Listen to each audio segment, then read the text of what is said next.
La Mauritius Commercial Bank vient de signer ce 26 mars avec l'Agence française de développement un nouvel accord pour l'octroi de prêts destinés à soutenir l'économie verte. Sur une ligne de crédit de 60 millions d'euros, la MCB s'est engagée à en réaliser au moins la moitié.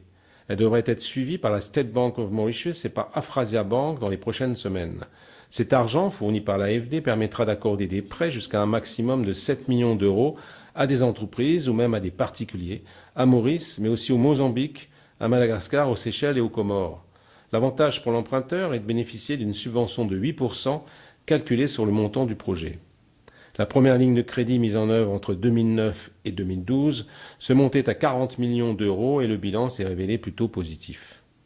Nous avons financé environ 80 projets pour un montant de environ 28 millions d'euros, c'est-à-dire 70% de la ligne. Donc on a été, je dirais, le partenaire principal de l'AFD à ce niveau-là.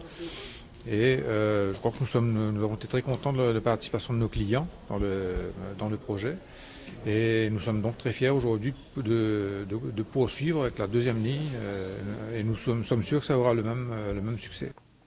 La MCB a pu financer une trentaine de particuliers dans le cadre de la première ligne de crédit, notamment pour la réalisation de mini-centrales photovoltaïques.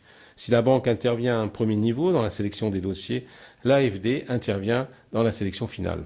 On a des critères de minimum d'économie, donc c'est un minimum de 20% d'économie entre effectivement l'investissement qui est proposé et puis un scénario de référence. Après, on a des critères typiquement pour des critères de performance environnementale, de démontrer qu'on s'aligne sur les meilleures pratiques internationales.